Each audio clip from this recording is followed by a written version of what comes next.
Ассалаумағалейкум достар, сіздермен бірге біз Какаши кезет. Бүгін біздер Бәліш деген бір кино анимацияны аударатын боламыз. Онда біз видеоны бастайық. Сіздер лайк. Менің әжем бар еді.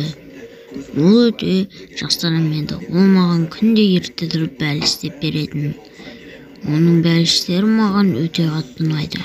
Bir gün ол маған қызылтан қорайдың вареньясы қосылған бәліш пісіріп берді. Маған ол ұнады. Ертең маған қаймақ қосылған біреуін істеп берді. Ол бәліштерді неге көп істейтінін түсінген жоқпын. Ата-анам күліп бірге шай ішті. Шай мен өзіміздің бәлішімізді жақсы көретінбіз. Ал апам болса, ол бізге көп бәліш береді. Оның бәліштерінің дәмі өте күшті. Bir күні мен көшеде анаммен бірге жүрдім. Ол екеуміз бірге үйге бараттық. Үйде шашылып жатыр. Ал апам орындықта отыр еді. Өзіне киіп.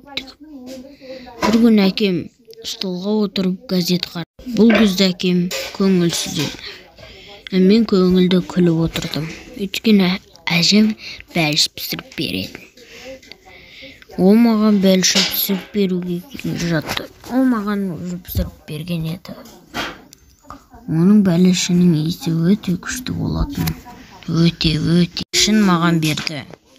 Оның түрі бір түрлі еді. Маған берген кезде мен қуанып кеттім. Бәлішін жемек болдым.